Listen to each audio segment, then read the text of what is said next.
그런 은혜의 시간 되게 하여 주옵소서. 예수님의 이름으로 기도드립니다. 아멘. 아멘. 오늘은 사도행전 강의 43번째 시간이 됐습니다. 제목을 빌립보 간수가 던진 그 질문이라고 정했는데요. 오늘 내용 쭉 읽어보셔서 아시겠지만, 그리고 사실 이 본문 내용은 제가 예전에 설교를 한 적이 있었습니다. 그래서 그 내용과는 조금 좀 다를 수 있는 부분이, 그리고 더 좀 첨가되어질 수 있는 부분들이 있어서 거기에 좀 더 집중을 해서 오늘은 좀 다른 각도에서 말씀을 전하려고 하는데요. 지난주에 우리가 그 귀신 들린 여종과 바울 사건에 대한 내용을 함께 보았습니다. 그래서 기도처로 갔는데 처음에는 누디아라는 아주 귀한 자매를 만나서 구원의 그런 축복을 나눴고, 근데 이번에는 귀신 들린 여종을 만나서 조금 괴로움을 당했었죠. 여종을 괴롭혔던 귀신이 바울과 실라를 며칠 동안 쫄쫄 쫓아다니면서 소리 질렀던 그 내용 기억하십니까? 기억하시죠?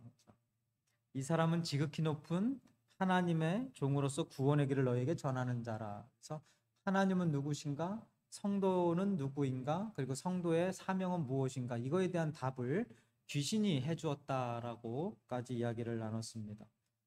이렇게 며칠을 계속해서 바울을 쫓아다니면서 소리를 지르니까 바울이 참다 못해서 결국 그 귀신을 여종에게로부터 내어 쫓습니다. 그래서 여종에게서 귀신을 쫓아내고 나니까 여종의 그 귀신 들린 여종으로부터 수입을 챙겨왔던 이 주인들이 화가 났던 거죠. 도대체 지금 앞으로 우리가 어떻게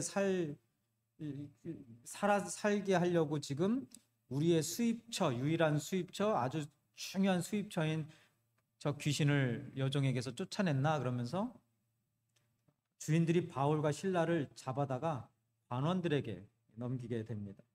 그게 이제 19절부터 21절의 내용입니다. 여종의 주인들은 자기 수익의 소망이 끊어진 것을 보고 바울과 실라를 붙잡아 장터로 관리들에게 끌어갔다가 상관들 앞에 데리고 가서 말하되, 이 사람들이 유대인인데 우리 성을 심히 요란하게 하여 로마 사람인 우리가 받지도 못하고 행하지도 못할 풍속을 전한다 하거늘. 여기까지가 저희 지난주에 함께 좀 보았던 내용이죠. 이렇게 귀신에게 묶여 있었던 여종에게 자유함을 주는, 그러니까 하나님께서 보시기에 아주 기쁘신 또 합당한 일을 했음에도 불구하고 바울과 실라는 옷이 찢기고 살이 찢겨질 정도로 매를 맞은 후에 감옥으로 비참하게 던져지게 됩니다. 여종에게 자유를 주고 자기는 자유를 뺏기는 그런 상황이 되어진 거죠. 22절부터 24절입니다. 우리가 일제히 일어나 고발하니 상관들이 옷을 찢어 벗기고 매로 치라 하여 많이 친 후에, 23절, 많이 친 후에 옥에 가두고 간수에게 명하여 든든히 지키라 하니, 그가 이러한 명령을 받아 그들을 깊은 옥에 가두고 그 발을 차고에 든든히 채웠더니. 이렇게 바울은 예수 그리스도의 이름으로 귀신을 쫓아내는 기적을 행했음에도 불구하고, 좋은 일, 선한 일을 했음에도 불구하고 감옥에 갇히게 되는 그런 고난을 경험하게 되어집니다. 여기서 우리가 그 고난에 대해서 또 한 번 다시 리마인드 차원에서 생각해 볼 필요가 있죠. 아주 중요한 사실 한 가지가 있다는 것이에요. 우리가 잊지 말아야 될 것은요, 이 세상을 살아가는 가운데 특별히 오늘 본문에서 보여지는 이 바울과 실라가 경험했던 이 고난, 그 뒤에는 성령님의 인도하심이 있었다라는 것입니다. 이거를 잊으시면 안 돼요. 절대로 성령님이 인도하시는 길은 고난의 길, 어려운 길, 괴로운 길이 아니다라고 생각하는 그 자체가 온전한 신앙의 정신이 아닌 거라는 거죠. 물론 순조롭게 루디아를 만나서 구원의 그런 기쁨을 열매를 맺는 그런 일들도 생겨요. 물론 생겨요. 하나님 성령님의 인도하심 따라 하나님의 인도하심 따라 가다 보면. 그런데 오늘 본문처럼 귀신 들린 여종을 만나서 귀신에게 괴롭힘을 당할 때도 있고요. 사람들에게 괴롭힘을 당할 때도 있고요. 또 억울하게 누명을 쓰고 안 좋은 일을 경험할 때도 있는 거예요. 고통과 고난을 경험할 때도 있는 거예요. 누구의 인도하심임에도 불구하고요. 성령님께서 인도하심에도 불구하고 그런 일을 경험하게 된다라는 거예요. 우리는 보통 하나님의 말씀에 순종하고 선한 일을 하면 축복을 받는다라고만 생각을 할 때가 있어요. 그리고 내 삶 가운데 안 좋은 일이 생기면 내가 지금 하나님께 뭔가 잘못해서 내가 불순종해서 이런 일이 생기나라고 생각할 때도 있어요. 물론 하나님께 불순종하고 하나님 앞에 죄를 짓고 이 세상 앞에 그리고 사람들 앞에 죄를 지으면 그에 합당한 벌을 받는 건 당연한 거예요. 그런데 우리가 아무리 생각을 해도 하나님 앞에 죄 지은 것 없고 사람들 앞에 죄 지은 것 없고 내 양심에 찔릴 일이 없는 그런 삶을 살았음에도 불구하고 내 앞에는 여전히 내 삶에는 여전히 그런 어려움과 고난과 괴로움들이 닥쳐온단 말이죠. 그럴 때 신앙인들은 그거를 가지고 내가 뭔가 죄를 져서 잘못을 해서 그랬나라는 퀘션을 하지 않는다라는 것입니다. 우리가 불편하지만 인정해야 하는 것은요. 하나님의 말씀에 순종하고 성령의 인도하심을 받고 구원 사역을 이뤄나가는 과정 속에서도 여전히 고통과 고난의 순간들을 경험하게 된다라는 거예요. 조금 더 구체적으로 좀 설명을 드리면요. 성도가 하나님의 말씀에 순종하는 삶을 살아가는 가운데 겪게 되어지는 이 고난들, 이 고난은 고난에서 끝나지가 않죠. 다르게 질문할게요. 분명히 하나님 앞에 순종하고 하나님께서 인도하시는 성령님께서 인도하시는 길을 갔음에도 불구하고 우리에게 고난이 온다. 우리에게 어려움이 닥친다. 우리를 괴롭게 만드는 일들이 생긴다. 하나님은 왜 그런 일들을 우리에게 허락하실까? 왜 그 길을 걷게 하실까? 이 질문이에요. 왜 그러시겠습니까? 죄를 짓지 않았음에도 불구하고 순종하는 삶을 삶에도 불구하고 우리들한테 고난과 고통을 하나님이 허락하신단 말이에요. 왜 그럴까라는 질문. 그 이유는요. 하나님께서 우리들에게 성도들에게 허락하시는 그 고통은 그 고난은 고난으로 끝나는 게 아니고 괴로움으로 아픔으로 슬픔으로 좌절로 끝나는 것이 아니라 하나님이 원하시는 열매를 맺는 선한 결과로 이어지기 때문. 가장 좋은 예가 누구일까요? 예수님의 십자가 아닙니까? 그 십자가 고난. 예수님께서 하나님께 불순종하셨습니까? 순종하셨습니까? 예수님께서 성령의 인도하심 따라 사역을 하셨습니까? 안 하셨습니까? 기뻐하시는 일, 선한 일, 좋은 일, 하나님께서 원하시는 일들을 행하신 것이 예수님이세요. 그럼에도 불구하고 예수님이 무슨 일을 겪으셨어요? 십자가 고난을 당하셨다라는 거예요. 근데 그 십자가 고난이, 그 고통이, 그 아픔이 거기에서 끝나지 아니하고 무엇으로 이어졌습니까? 어떤 열매를 맺었어요? 구원의 열매, 부활의 열매, 영생의 열매를 맺었다라는 거죠. 이렇게 성도의 고난은 개인뿐만 아니라 비그리스도인들에게도 구원의 열매를 맺게 하는 영원 구원 사역의 필수 과정 중에 하나라는 거예요. 그래서 성도가 온전한, 성실한, 충실한 그런 신실한 삶을 살고 있음에도 불구하고 고난을 허락하신다라는 거예요. 뭘 위해서요? 고난 가운데 맺혀지는 열매를 위해서. 그래서 베드로전서 2장에서 선을 행함으로 고난을 받는 것은 하나님 앞에 무엇이라고 표현했습니까? 아름다운 것이다 라고 표현을 해요. 얼마나 멋진 말인지 몰라. 베드로전서 2장 20절과 21절입니다. 죄가 있어 매를 맞고 참으면 무슨 칭찬이 있으리요. 오늘 본문에 나오는 바울과 실라를 놓고 하는 이야기처럼 들리죠. 그러나 선을 행함으로 고난을 받고 참으면 이는 하나님 앞에 뭐라고요? 아름다우니라. 21절에 이를 위하여 너희가 부르심을 받았으니 그리스도도 너희를 위하여 고난을 받으사 너희에게 본을 끼쳐 그 자취를 따라오게 하려 하셨느니라. 아멘이십니까? 빌립보서 하나 더 볼까요? 1장 29절. 그리스도를 위하여 너희에게 은혜를 주신 것은 다만 그를 믿을 뿐만 아니라 또한 그를 위하여 고난도 받게 하려 하심이라. 그냥 이 말씀만 들으면요, 야, 이거 하나님 뭐 도대체 뭐야? 예? 잔인하신 거 아니에요? 아니, 예수님이 우리의 고통 다 감당하시고 우리의 죄 다 감당하셨으면 우리는 고통 안 당하게 하셔야지 정상이죠. 하나님 왜 힘들게 만드십니까? 좀 평안한 삶, 쉼의 자리에서 매일매일 좀 이렇게 룰루랄라 살면 안 되겠습니까? 하나님 너무하신 거 아니에요? 뭐 이렇게 냉정하세요? 라고 말할 수도 있지만, 하나님께서 우리들에게 고난도 받게 하려 하시다라는 그 말씀, 그 바닥에는 뭐가 깔려 있는 거예요? 너희들에게 허락되어진, 너희들이 겪어야 될, 걸어야 될 그 고난 뒤에 있을 무엇을 생각하면서요? 그 영생의 축복, 영원 구원의 축복, 그 기쁨, 그 환희, 그거를 바라보시면서 우리에게 이 말씀을 하시는 거예요. 그냥 고난으로 끝나지 않는다.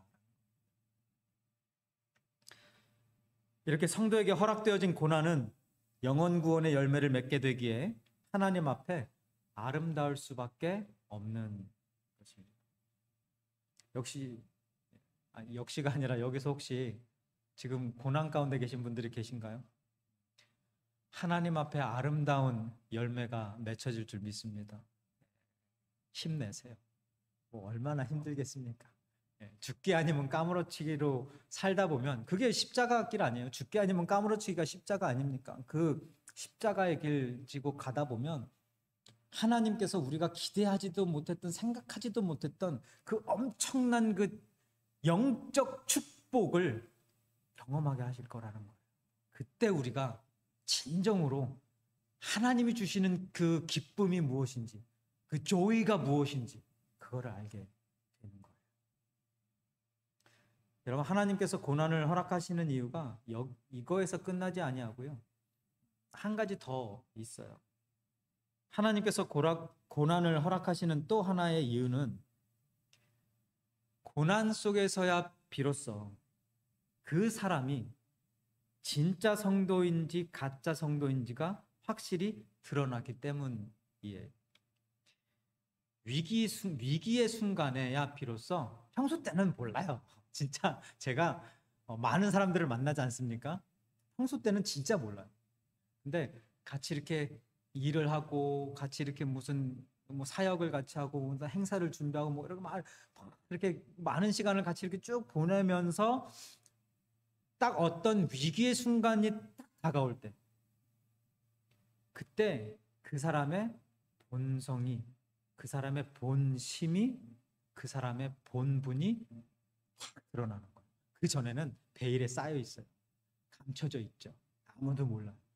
도대체 저 사람이 무슨 생각을 하고 있고 어떤 마음을 가지고 있고 어떤 신앙 정체성을 가지고 있는지 전혀 모르고 있다가 어떤 위기 순간이 딱 닥치면 드러나게 돼요. 어쩔 수 없어요. 그거는 내가 어떤 위기의 상황에서 이성을 잃었을 때 자연스럽게 나오는 나의 본 모습이기 때문에 자기도 컨트롤할 수 없는 모습이에요. 도둑이 위기의 순간에 자기가 굶어 죽겠다 싶을 때 하는 게 뭡니까? 도둑질인 거예요. 사기꾼은요, 자기가 지금 굶어 죽겠다 싶으면 어쩔 수 없이 하는 행동이 뭐예요? 네, 사기를 치는 거예요. 그러면 성도가 굶어 죽겠다 싶을 때는 뭐 합니까? 기도. 그렇죠? 기도를 하는 거예요. 네, 그거예요. 그거. 달라요. 사람을 바라보느냐, 세상을 바라보느냐, 아니면 하나님을 바라보느냐, 이게 달라요.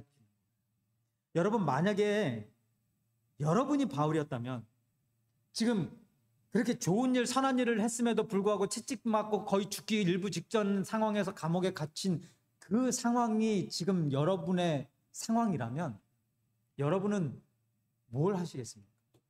그 순간에 자기 자신을 원망한다. 보기를 드릴게요. 내가 조금만 참을 걸.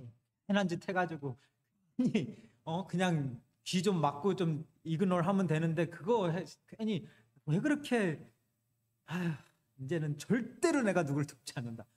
자기를 원망한다. 두 번째, 귀신을 원망했을 것이다. 귀신만 나를 귀찮게 하지 않았더라면 쫄쫄 쫓아다니면서 나를 귀찮게 하지 않았더라면 내가 지금 이 자리에 있진 않을 텐데 귀신을 원망했을 것이다. 세 번째, 하나님을 원망했을 것이다. 하나님 좋은 일 했는데 왜 고난을 나한테 왜 이래서요? 무슨 문제 있어요? 왜 이러세요? 이렇게 하나님을 원망했을 것이다. 자, 1번, 2번, 3번 중에 어느 것입니까? 이 셋 중에 있으면 안 돼요. 4번이 정답이겠죠. 4번, 하나님께 감사하며 기도와 찬양을 올려드렸을 것이다. 이게 성도의 본 모습 아니겠어요? 바울이 그 모습을 오늘 본문에서 보여주고 있는 거예요. 함께 봉독하겠습니다. 한밤중쯤에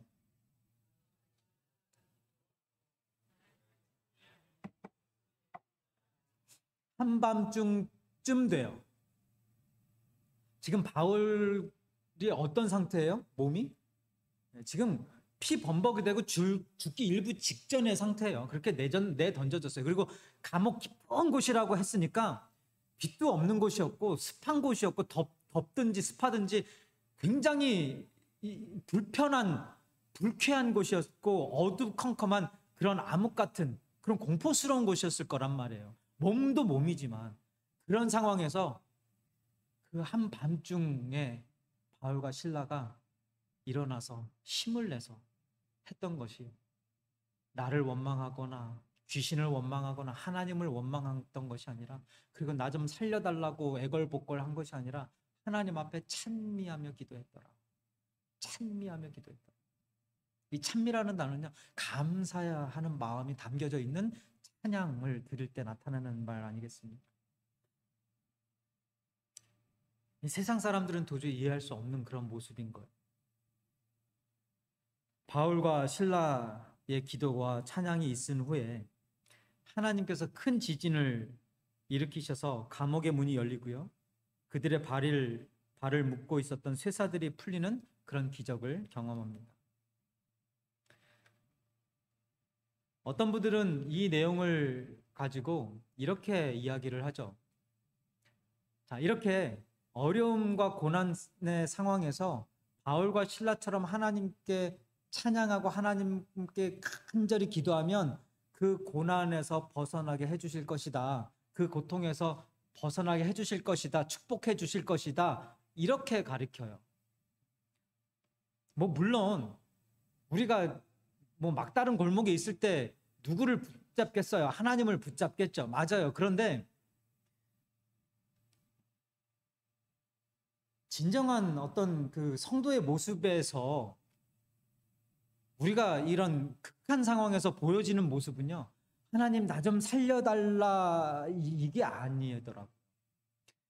이 상황 속에서 하나님의 뜻이 무엇인지, 아니 그냥 하나님만 계속해서 바라보는 그런 모습, 그런 상황이 연출되더라는 겁니다.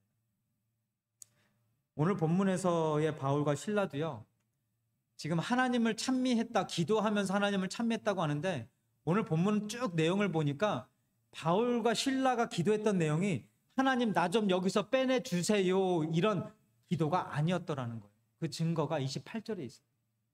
바울이 크게 소리질러 이르되 내 몸을 상하지 말라 우리가 다 여기 있노라 하니. 자, 지금 이 상황이 어떤 상황입니까? 옥문이 열리고 족쇄가 풀려지고 지금 도망갈 수 있었던 하나님께서 충분히 감옥에서 풀어주셨던 상황이에요. 도망가면 돼요. 그냥 나가면 되는 상황이에요. 그런데 바울과 실라가 지금 뭐 하고 있는 거예요?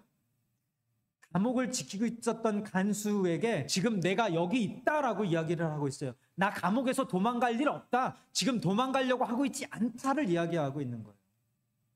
만약에 바울이 감옥에서 하나님 나 좀 여기서 벗어나게 해주세요. 나 좀 여기서 도망가게 해주세요. 나 좀 살려주세요를 놓고 기도를 했다면 그 기도가 응답되어지는 순간, 옥문이 열리는 순간 바울이 어떻게 했어야지 정상이에요? 나갔어야죠. 도망갔어야죠. 근데 바울은 그렇게 하지 않았다는 거예요. 그들의 시선이요, 탈출구로 향했던 것이 아니라 어디로 향하고 있습니까? 그 한 영혼에게, 지금 빌립보 간수에게 향하고 있는 거예요. 깊은 밤 감옥문을 지키다가 잠깐 잠이 들었는데 지금 자기를 지키던 죄수들이 도망을 가게 된 상태예요. 그러면 그 당시에는 자기의 일을 다 하지 못하면 그냥 죽음이에요. 그냥 사형이에요. 그러니까 그게 두려워서 간수가 내가 지키고 있었던 죄인들이 도망갔구나. 아이고, 어차피 난 죽겠구나 하고 그냥 자결을 하려고 해요. 죽으려고 한단 말이에요. 그럴 때 옥문이 열리고 옥문 앞에 나와 있었던 그 바울에게는 두 가지 상황이 연출이 되죠. 두 가지 상황이 보여요. 하나는 지금 나에게 자유를 줄, 내가 살아갈 그 길이 보여요. 옥문이 열린 그 길. 그리고 또 한 곳에는, 한쪽에는 내가 이렇게 해서 나가고 나면 죽을 수밖에 없는 자결을 하고자 하는 그 한 영혼이 보여요. 자, 어디를 선택하는 게 성도의 모습이겠습니까? 아무리 성도라도 이쪽으로 가려고 하지 않을까요? 근데 오늘 본문에서 보여지는 바울과 실라는 그러지 않았어요. 지금 죽어가고 있는 자기의 목숨을 내어놓고 그 한 영혼의 목숨을 구원하고자 그 영혼에게 소리를 치는 것입니다. 내 몸을, 네 몸을 상하게 하지 말라. 우리가 다 여기 있노라. 이 28절의 내용은요, 바울과 실라가 감옥을 벗어나게 해달라는 기도를 한 것이 아니라는 아주 중요한 증거가 되어지는 동시에 영혼 구원을 위해 성도가 포기해야 하는 것이 이 위기의 순간에 성도가 어떻게 행동하는지 또한 가르쳐주는 이야기 내용입니다. 진짜와 가짜가 여기에서 구별이 되어집니다. 이것과 이것이 세상의 일과 나의 안위와 나의 욕심과 나의 생각, 나를 위한 일, 나만을 위한 일과 하나님을 위한 일, 한 영혼을 위한 일, 이 두 가지 갈림길에 서 있었을 때에 그때 우리의 본 모습이 드러난다라는 거예요. 초신자들은 고난이 닥칠 때 그 고난을 해결해 달라고 기도를 합니다. 근데 신앙이 어느 정도 성숙의 단계에 올라가면 한 영혼의 구원을 위해서 자신의 어떤 그런 안위나 유익이나 이익, 생각, 그런 것까지도 과감하게 내려놓을 수 있는 담대함이 생기는 거예요. 자, 오늘 본문에서 읽지는 않았지만요. 자, 바울이 감옥에서 하나님 나 좀 여기서 꺼내주세요라고 기도하지 않았어요. 그리고 그럼에도 불구하고 하나님께서 감옥문을 열어주셨단 말이에요. 찬스였어요. 기회였어요. 도망갈 수 있는, 자유함을 얻을 수 있는, 생명을 구할 수 있는 그 찬스에서, 거기에서 여기를 선택하지 아니하고 죽을 수밖에 없는, 또는 하나님께서 원하지 아니하시는 그 한 영혼에게 시선이 갔어요. 그리고 그 영혼에게 내가 여기 있다라고 이야기했어요. 자, 감옥에서 기도도 하지 아니하고 감옥에서 나가지도 아니하고 한 영혼을 위해서 내가 여기 있노라까지 했던 상황에서 하나님이 바울을 감옥에서 풀어주셨을까요? 안 풀어주셨을까요?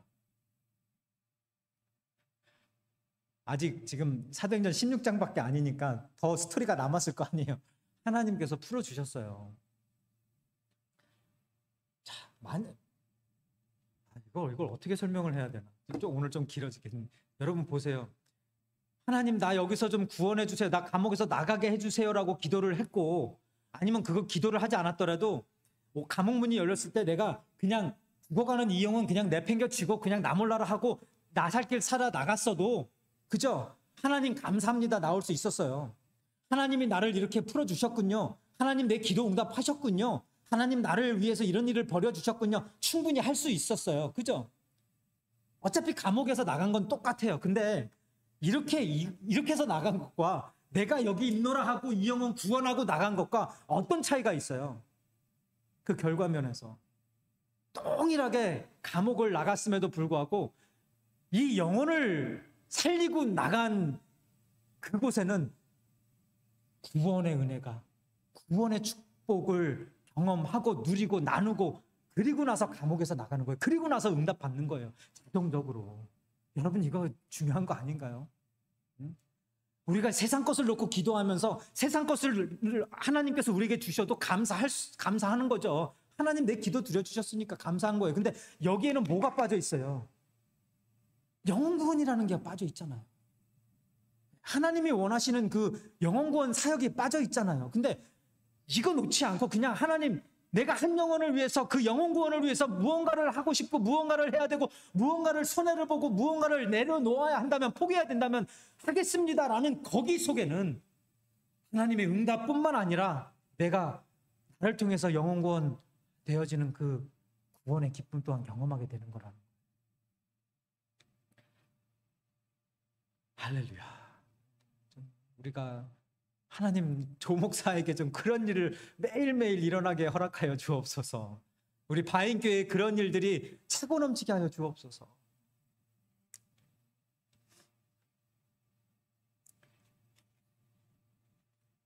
(23절에) 많이 친 후에라고 기록되어져 있었죠. 영어 성경에 보면요, severely flogged라고 되어져 있어요. 아주 심하게 채찍질 당한 후에, 그러니까 거의 죽기 일부 직전까지 갔다라는 이야기. 하얀 뼈가 드러날 정도로 살이 찢겨지고 온몸이 피가 범벅이 되도록 그런 생사의 갈림길에 서 있었던 바울과 실라가 자기의 목숨을 내려놓고 빌립보 간수의 길 잃은 한 마리의 어린 양에게 그 시선이 가게 되어졌던 것입니다.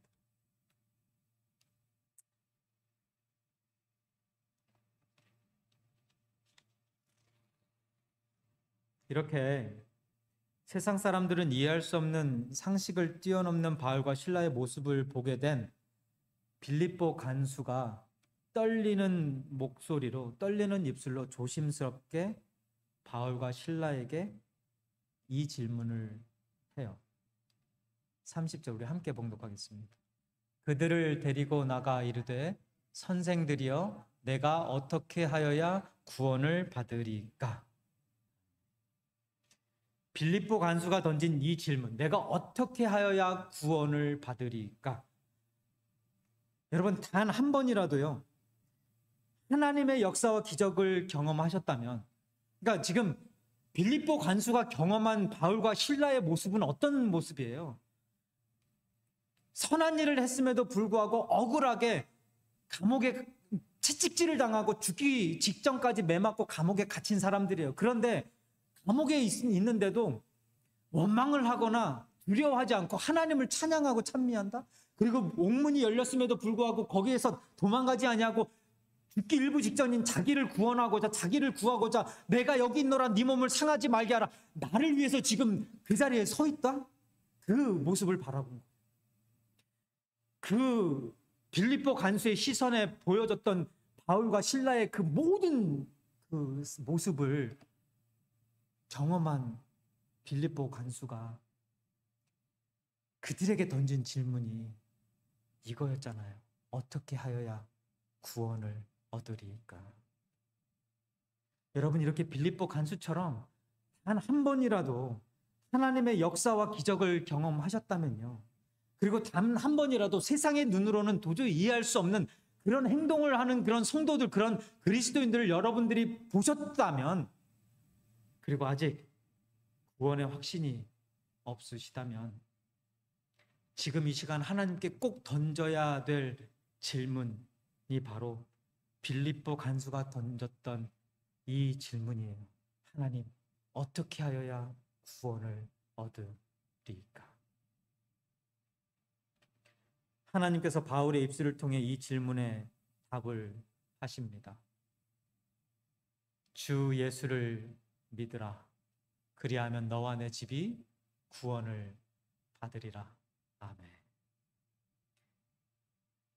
피 냄새만 진동하던 감옥에서 그 누구도 상상할 수 없었던 구원의 역사가 이루어진 순간이었어요. 또 감사한 것은 루디아처럼 빌립보 간수뿐만 아니라 그 간수의 가족들까지도 모두 구원을 받았다라는 것입니다.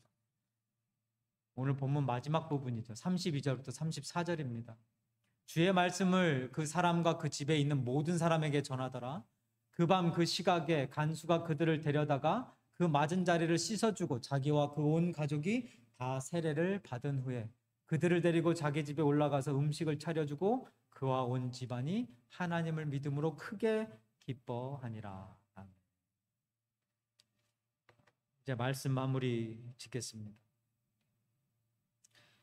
빌립보 간수와 그 가정의 구원은요, 바울과 실라가 감수한 희생의 열매였고요.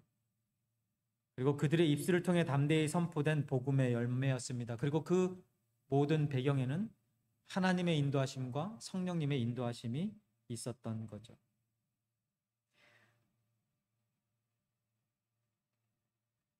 이 빌립보 간수의 구원에 있어서 그 빌립보 간수가 던졌던 그 질문 있지 않습니까? 어떻게 하여야 구원을 받을 수 있습니까? 라는 그 질문이 나오기까지는 바울과 실라의 이런 희생과 이런 세상은 이해할 수 없는 그런 모습을, 그런 행동을 빌립보 간수의 눈에 보일 수 있게 했기 때문이었어요.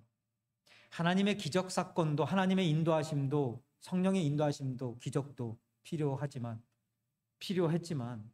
그것보다 어쩌면 더 중요한 것은, 아니 그와 못지않게 중요한 것은 이 세상 사람들이 바라보는 우리들의 모습, 평소 때뿐만 아니라 위기의 순간이 닥쳤을 때 우리가 드러내지는, 우리에게서 보여지는 그 모습에 있지 않겠습니까?